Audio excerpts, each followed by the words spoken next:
Good morning, afternoon, or evening, wherever you are in the world. My name is Nevitz, and this is Week 6 of the SDDD Pokemon Draft League.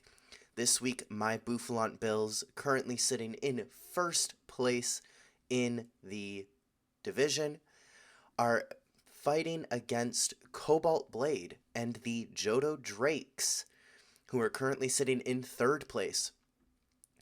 Myself and Ella the Manaphy, as you can see here, are both now currently mathematically locked into playoffs. We are both guaranteed a playoff spot, and we are matched up against each other for Week 8, the final week of the regular season. More than likely, it will end up being that the winner of that match will get the number 1 seed in the division. So, let's get right into our team builder against the Johto Drakes. Alright, here you can see our matchup of my team, the Bouffalant Bills, matched up against the Johto Drakes. Now, there are two things that I noticed when looking at this team. The first of those is that there are a lot of ground immunities on this team. Landorus, Mega Altaria, well, Altaria before it Mega Evolves, Vikavolt, Latias, Oricorio, and Honchkrow are all guaranteed to be immune to ground. So, my strategy of the last couple of weeks of just spamming Earthquake will not work. But there is another weakness in this team that I can exploit, and that is there are 0 Pokemon on these Johto Drakes team that resist flying. So as we get into the team builder, you will see that I put a focus on flying type offense. And hopefully that will work going into the battle. And getting right into the team builder, as always, we are starting off with Chibi-Robo the Iron Valiant. I'm starting to get a little bit redundant with this. I'm bringing Chibi-Robo every week, no matter what. It is too much of a threat to opposing teams to not bring it. I'm running Choice Specs this week, and a very similar moveset to, I believe, what I had week 1 against Shandy Lures and the Brooklyn Will-O-Wisps. I have Moonblast, Psychic, Aurasphere, and Shadow Ball. Moonblast and Aurasphere, as always, for Fairy and Fighting stab damage, and Psychic and Shadow Ball because they are both coverage types that hit decently well into Cobalt's team. Now, this is going to matter in a minute that I am running a boosting speed nature rather than boosting special attack, and I will explain why as we get into the next Pokemon. And speaking of that next Pokemon, we have Hershey's the Chocolate Alolan Raichu making its Bouffalant Bills debut as my electric terrain setter. I mentioned that it matters with Chibi-Robo which ability I was running, or not ability, nature, sorry, which nature I was running, because when it switches in on electric terrain, it will get a speed boost when running a speed boosting nature, rather than getting a special attack boost. This allows it to outspeed everything on Cobalt's team. Hey, Editing Nevitz here. I did a really bad job of explaining why I'm running a speed boosting nature in Iron Valiant, and you'll see that it gets even more confusing when I get into the next Pokemon. I just wanted to give a quick explanation of the ability Quark Drive for those who don't know what it does. When the user switches in on electric terrain or with a booster energy held item, they get a permanent boost to their highest stat. By running a boosting speed nature on Iron Valiant, I am getting a higher speed than special attack, whereas if I ran a boosted special attack nature, I would get a higher special attack than speed, and Quark Drive would give me a special attack boost rather than the speed boost that I want. I hope that clears things up. It's still really confusing. Sorry about that. Back to you, Past Nevitz.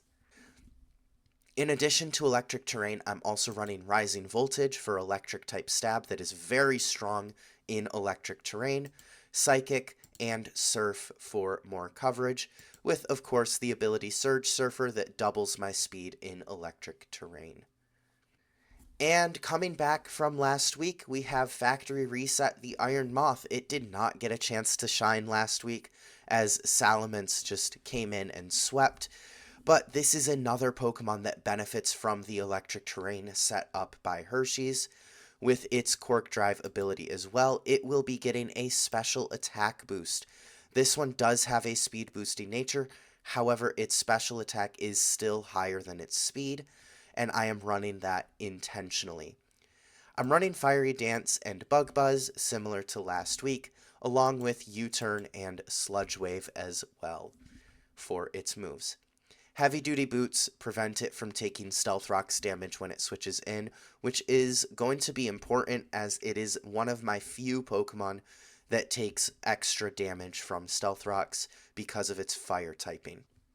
And speaking of Stealth Rocks, next up we have Pipe Bomb the Fortress, running a very standard set this week with 2 moves for hazards, Stealth Rocks and Spikes, Rapid Spin to remove hazards, and Gyro Ball for some stab damage, with a boosted physical defense to be able to come in and tank hits. Nothing really to it. Now, this is the little bit of a surprising set this week. As I mentioned in the team showcase, Cobalt has a lot of ground immunities, so I do not see the purpose of running Earthquake on Crocodile this week. I am not bringing it. It doesn't make sense to bring Earthquake against a team with 6 ground immunities. So, what I am doing is I'm running Terra Flying Terra Blast. As I mentioned in the team builder as well, there is not a flying resist on Cobalt's team. He does not have a switch in to a Choice Band Flying Terra Blast from Crocodile. It is possibly going to just sweep, and I know I'm getting a little bit tired of the sweeps. I don't really want to sweep, but if the opportunity presents itself, I will take it. I'm also running Knockoff for dark damage, Stone Edge, and Aqua Tail for coverage. And lastly, we have Chirping Moon the Salamence. Once again, not running Earthquake, same reason as Crocodile.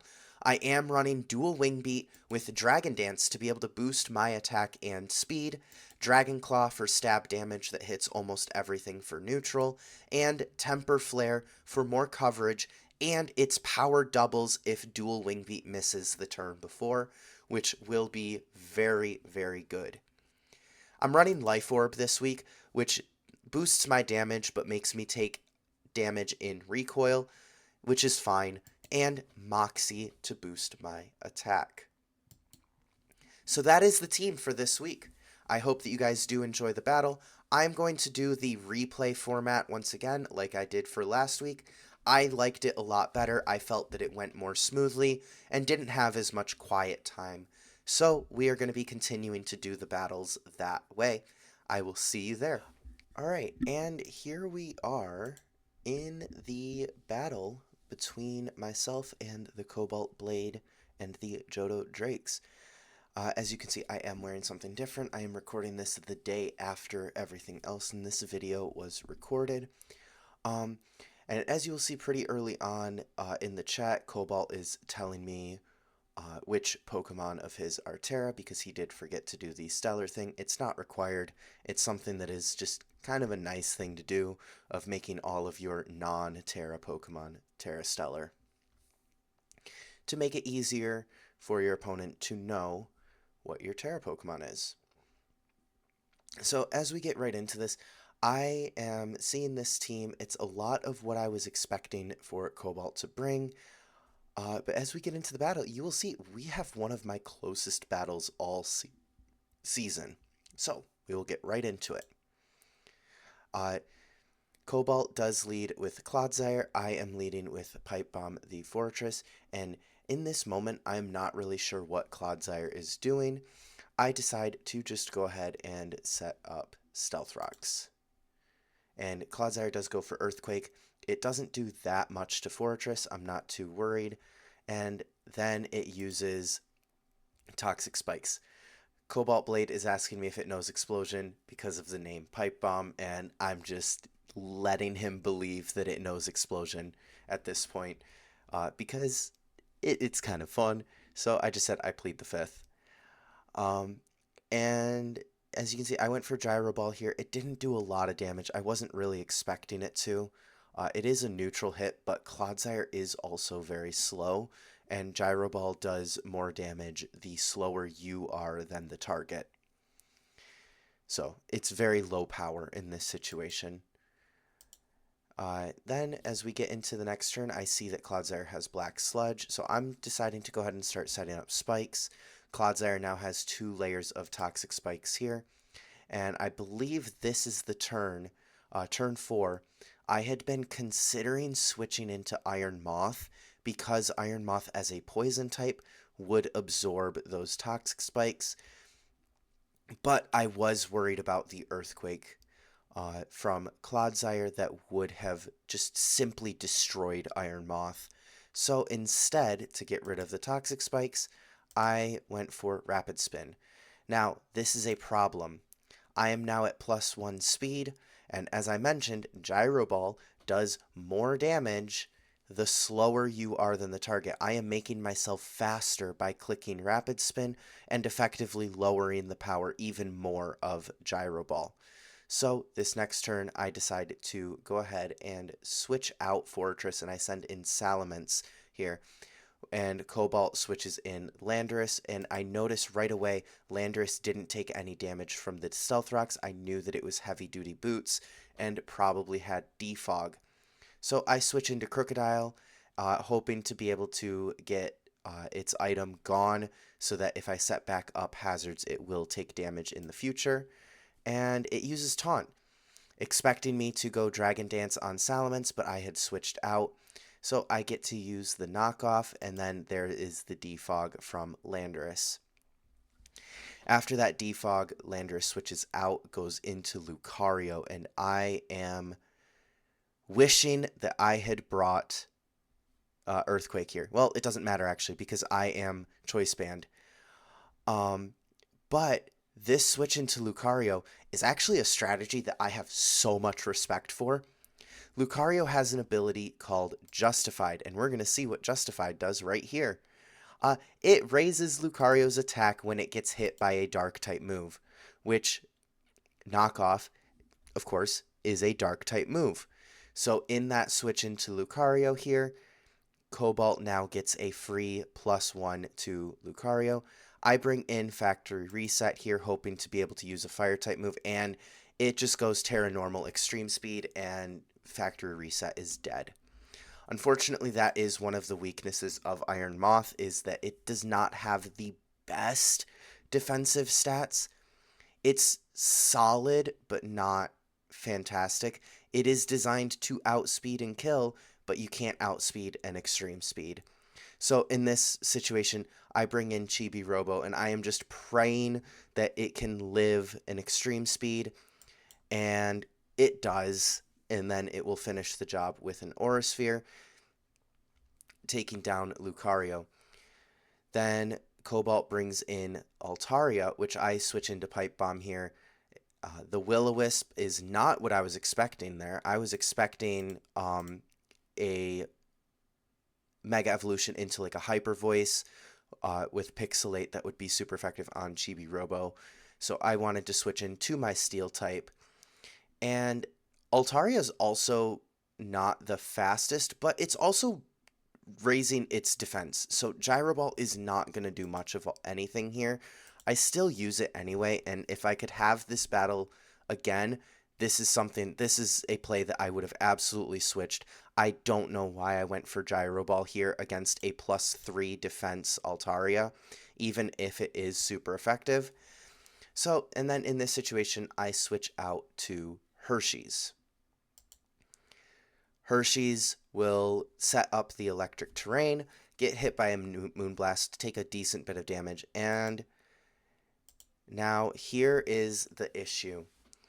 Rising Voltage is my strongest move here. Even though it is resisted by the Dragon-type Altaria, it still has more power than even a super effective Psychic would have. It has more than double the power of Psychic, so it is the better move here. Not by much, but it is the better move. I did not realize just how specially defensive Mega Altaria is. I forget these things.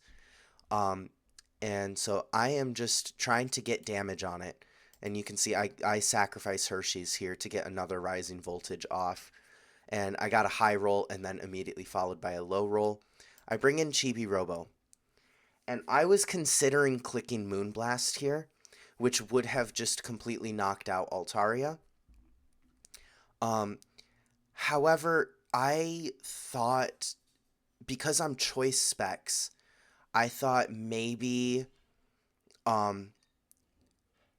he would just switch into either Clodsire or Oricorio right away, both of which resist the Moonblast. So I decided to go for Psychic instead, expecting that it would be able to OHKO because Iron Valiant with choice specs has a decent bit more special attack than Raichu without choice specs. But you can see here, I get the speed boost from Quark Drive, and Psychic does basically the same damage that Rising Voltage was doing. It does a little bit more, and I was so confused by this. I was expecting that to be able to knock out from that range, and unfortunately the Altaria does manage to get the burn off on Chibi Robo, which we will see comes into effect later on.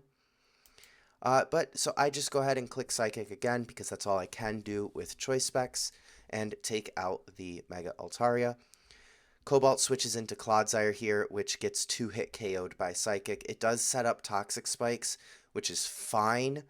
I don't love it, but I can work around it pretty easily.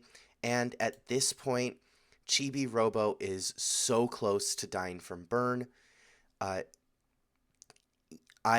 thought maybe it would be down to burn on this turn, but actually you will see it's not quite there yet. Lowers my attack, that is fine. I'm a special attacker. I take out Landorus as well, and Chibi Robo is down to 1% HP. Oh. So in this moment, I decide to make a play, hoping to save Chibi Robo's KD ratio. To be honest, it is a little bit selfish of me in this situation where I am not guaranteed the win here at all. Ogerpon is very strong, and Oricorio as well, that I have to deal with. So in this situation, I made probably a misplay in switching into Fortress. My idea here was that I wanted to get rid of the Toxic Spikes. However, I gave Ogerpon an opportunity to get up a Sword Stance, which would not have happened if I had kept Chibi Robo in. I would have at least gotten significant damage on it before letting it hit Sword Stance. But here, I go ahead and click Gyro Ball. I thought I clicked Rapid Spin there, I forgot. And it didn't do very much. Ogerpon goes for Ivy Cudgel. There's the Rapid Spin to get rid of the spikes. And Pipe Bomb is going to go down here to a Horn Leech from Ogerpon. The good thing here is that I know Ogerpon's entire moveset. The bad thing is I completely misplayed here on this next turn. I brought in Crocodile. I thought that it would be able to live a hit that is not super effective of Ivy Cudgel, but no, it just doesn't have the bulk. It goes down to a single Ivy Cudgel. So I bring in Chirping Moon, and because I already knew that it had Taunt, I decided to not click Dragon Dance here. And instead, I went right for the dual Wing Beat kill, which I got. Then Cobalt switches into Oricorio. To be honest, I'm not sure why I did what I did here. I should have just clicked Dragon Claw OHKOs, but instead I hit the inaccurate dual Wing Beat. Thankfully, I got lucky and it landed, and we get the win with 2 Pokemon alive, keeping ourselves at the top of the division. Thank you guys so much for watching this video. I will hopefully be able to have this up by the end of the day today, which is Monday. If not, you'll be seeing this on Tuesday. You'll know because of when you're watching it. Other than that, I hope to see you guys next week where we are going to be battling against Mamos and the Gallant Gudras. I will see you then. Goodbye.